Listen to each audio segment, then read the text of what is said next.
A victory by an innings and 64 runs for India. England will be eager to put behind their challenging India tour as they prepare to return to Heathrow Airport in London in the coming days. Throughout the ongoing five-match test series, challenges from the Indian bowlers. The English batting lineup, known for its resilience, has found itself struggling against the Bazball prowess of the Indian spin bowling attack. This and much more.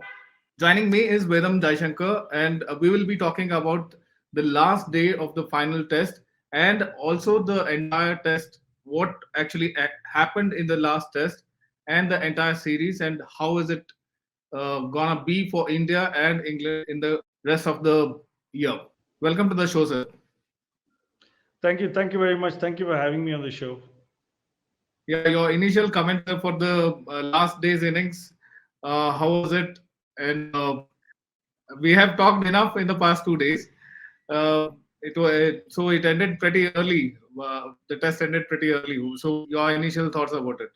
Yeah, yesterday I said maybe early part of the fourth day it would get over, and Yeah. but it looked like it just got over in what 2.5 days or 2 and 3/4 days. We didn't even go up to the tea break. Even before the tea break, the match wrapped up. I think I would blame Kuldeep Yadav and Bumrah for that. They lasted just 4 overs or 4 runs this morning. Had they batted for another couple of hours, then maybe this match would have gone into the fourth day. Because they didn't bat enough, we finished this match in the third day itself. But jokes apart, I think what really happened is England had the fight knocked out of them. I don't think they were motivated to stay there and fight at all. And once Ashwin came on with the new ball, it looked pretty certain which way this match was headed. Maybe because the Ranchi Trophy final is starting tomorrow, the Mumbai players wanted to get back to Mumbai in time for the final. Maybe they're playing. Otherwise, suddenly when you look at it, you looked at Ashwin with the new ball, and I think that itself would have startled the English opening batsman quite a bit. And in no time, he wrapped up 4 wickets and a score five down before lunch on the third day. I think that was a bit too much, and yeah, naturally they just wrapped up, and India won by an innings. At one Yes. stage. We didn't know if Jaiswal would go for Sunil Gavaskar's record, but he had no Yeah. opportunities. 712 runs is all he got, and they were shot out. Absolutely top draw performance by the Indian bowlers. Yep. Let's talk about some. You were talking about the performances. Let's talk about the performances of the captain, Rohit Sharma. How was he throughout the entire series, and what kind of temperament or what kind of attitude a captain should have shown for India? Do you think you saw it coming in this, or do you think Rohit has stepped up as a captain, also as a batsman in this? Yeah, I think Rohit has really grown on the job. And if you look at it, just imagine if you're the captain and suddenly so many of your top players are not available. You could so easily panic. Virat Kohli not available, some of the top bowlers not available, KL Rahul not available, Mohammad Shami not available, your wicketkeeper Pant, of course, still not available. And wicket keeping was a little doubtful at that stage. So you could easily press the panic button, maybe head back towards Pujara or somebody. But I think Rohit handled it very well. He kept his cool, and he knew he had to make the best with the talent or the resources that he had at hand. But what a wonderful way he did it! Because when the chips were down, it was Rohit's batting that pulled the fat out of the fire. Yes, Jaiswal got two double hundreds, and that really set the tone. It made the captain's job easier. But when Yeah. you get 700s in a series like this, and a seven big hundred, Jaiswal got two double hundreds. Rohit himself came out with 200s, and Gill 200s, which meant your top three batsmen, your openers and your number three batsmen, were hugely among the runs. And that changes the scenario once you get that kind of batting. Of course, Jadeja also came up with 100 in a test. But the others also weren't lacking. There was Jurel who batted very well. There was Kuldeep Yadav who batted well. There was, of course, Devdutt Padikkal, Sarfaraz. So you really had the batting clicking at the right time.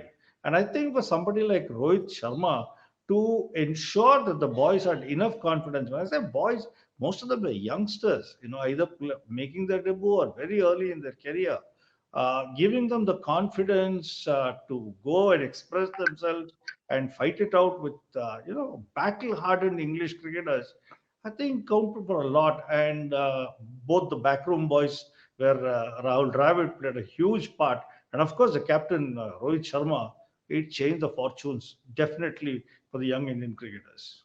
If we have to talk about the England side, like they started off with a win, and somewhere post the win they couldn't actually capitalize on the first win also. And the Bazball thing didn't work for them. Uh, Obviously, it was Jaiswal who started wrecking it, and what we could see at last was there was no Bazball magic that happened for England. So, where do you think they lost the entire series, or where do you think they lost the focus of being a team which was very challenging enough at the start of the series, but going into the series, it actually lost the path?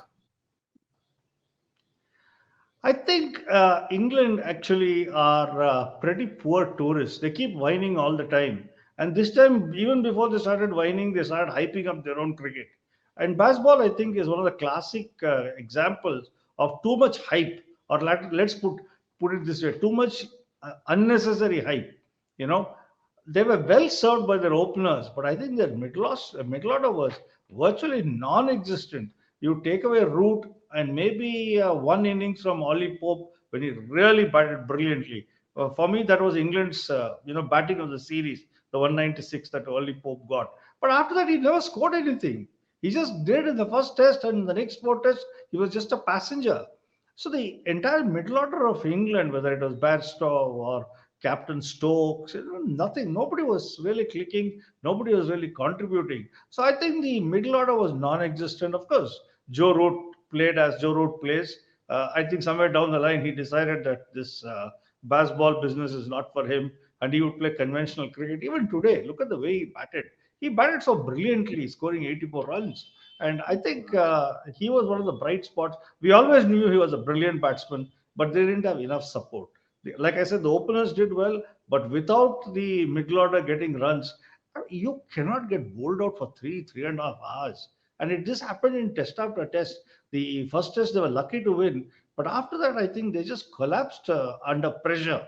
See, playing the Indian spinners in Indian conditions, you need to have the, one is take on pressure. You don't bring pressure onto yourself saying that you're going to play baseball against world class spin attacks on Indian pitches.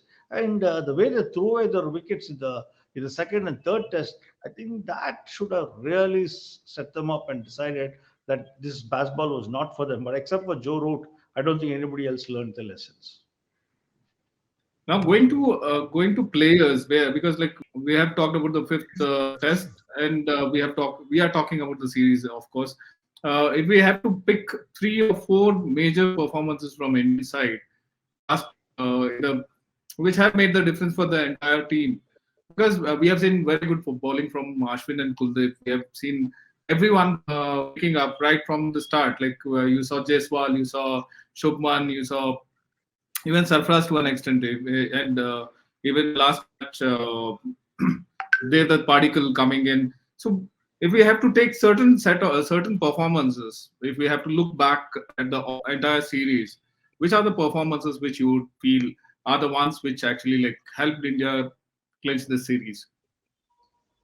That's a very difficult ask, you know, to pinpoint one particular thing. I would like to say that Jaiswal's batting, I don't think at the start of the series anybody expected him to get 700 runs. And if you told me that, he is going to get 500 runs, I would have said very, very good. But he's got 712 runs in 9 innings. I think he batted like a champion. So I would definitely say that Jaiswal's innings was one big plus point. And let's also not forget Kuldeep Yadav's bowling, because some of those wickets that he took, he absolutely bamboozled the batsmen. Those Chinamen that he bowled or the Googlies that he bowled. And I think that it always played at the back of the mind, the way they played him. And of course, Ashwin. I mean, you cannot take it away from Ashwin. on Indian pitches, Ashwin knows how to bowl. There is nobody else, who has got his kind of control and command. And each time you thought the batsmen are getting on top of him, he would change his angle. He would do something different. So I think Ashwin, Kuldeep, and Jaiswal, for me, these are three outstanding performances. But if you want me to pinpoint an exact thing, I would put the fantastic rearguard batting by Jurel. Dhruv Jurel, in that previous test, the way he batted and took the team for victory. I mean, newcomer just come into the team. The way he batted under pressure. That's the key word, under pressure. He was unfazed, and that says a lot for the kind of temperament that he has and the kind of atmosphere that the team has. No target, nothing is beyond them. Every guy who at any stage put up his hand and said, I will take the side across. And that is what he did. I think that Jurel's knock would really go in a long way in the annals of Indian cricket as being one of the most fantastic rearguard batting by an Indian lower order batsman. Uh, Learnings, if we have to take from this entire series, what kind of learnings for both the teams? You already talked about England, what they missed and what they should have done, and what the hype which was to be left out even before the start of the innings. They were not concentrating on the game, but the hype that we could actually see in there at the start.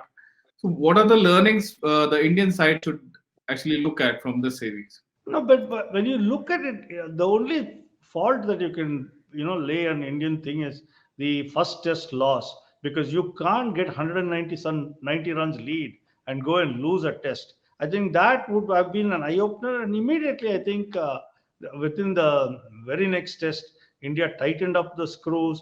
They knew what they had to do. They decided they won't throw away their wickets like they did in the first test and held on. And even batting second, which is always a challenge in India, when they had to do it, like I said about Jurel batting or Kuldeep Yadav batting, everybody pulled in their shots, and that counted for a lot. If you're asking what India has to do better, maybe we'll have to field better, maybe we'll have to catch better. There are at least over three or four Indian fielders who are really not international standard. The batting is excellent, the bowling is excellent, but I have my own doubts about some of the fielding, the fitness and fielding of some of them. And I think that is where they have to sharpen up. It's a young side, so it's not so difficult. They can still do it. I mean, look, you can't do much with somebody like Ashwin. He'll run at that speed whether you like it or not. But you can protect or hide one or two players, but you can't hide three and four players. And that is where the challenge will come for India in tougher grounds and on bigger grounds. Otherwise, I think this Indian team is right there on top. Regarding the selection, new players had to be chosen, and even the discussion on like seasoned players missing out domestic games, the Ranchi Trophy and the other things for big ticket IPL kind of tournaments. So even that became part of a discussion at the middle of the entire series. So what do you have to say about it? And I think it's kind of prudent to actually discuss that, because there were a whole set of new players who played in this entire series, and it worked for India, very good. But if it hadn't, it would become the major part of the story for the entire series. Yeah, see, it's very easy to praise Ranji Trophy matches, but some of the Ranji Trophy matches, the standard is very poor. When you look at the Northeast or East playing, I mean, it's very poor. Even in the South, when you look at it, Pondicherry, that's a bad team. Goa is not a very good team either. So when you look at it, I think you should temper it. What is the Ranji Trophy you're talking about? Yes, Bombay, Karnataka, Tamil Nadu, Bengal, Delhi. Delhi is not such a good side these days, but UP, Madhya Pradesh, these are the good sides. So it is players who are coming from this and players who score against these teams who are really doing excellently. But if you go and get a double hundred against Manipur or Nagaland or somebody, I mean, you can't take that seriously. There's no quality there at all. So I think we should be a little hesitant or little what do you call guarded when we praise Ranji Trophy cricket. Not all Ranji Trophy cricket is good. Some of it is awful. So let's admit that. But IPL, yes, IPL is very challenging. It's very good, especially learning how to play under pressure. That's very good for the youngsters. So it's a good what you call finishing school. IPL. It may be 4 overs stuff. Your batting skills would be different. That kind of thing I accept. But you still learn how to play under pressure, and for you to be put under pressure time and again, and you're playing against international cricketers, and you get used to them straight away, and sometimes you even dominate them, and that does a lot of good for your psyche, for your temperament, for your confidence. So I think that would be good. But besides these, I think we should also pay a lot of attention to the India A tours. If the India A tours are good, if players are chosen on merit, and if it is meant to be sort of a shadow team for the main India team, then it's very good. You look at this present lot, there are, like Jaiswal, there is Sarfaraz, there is Jurel. They all come from India A teams. And how can I forget Devdutt Padikkal? He also comes from India A teams. So these are, the India A tours. If it is, like I said, properly selected on merit, and selected to ensure that they get a lot of international exposure and play against the tough teams, then that is very good. I think we should keep an eye on the A tours and ensure it doesn't go the way where favors are done and the wrong guy is chosen. Okay, thank you very much, sir, for being with us. It was a very good discussion having with you for the entire series, and for the viewers, we will promise will come with more such stories, more such analysis in the coming days. Keep watching India Today So South.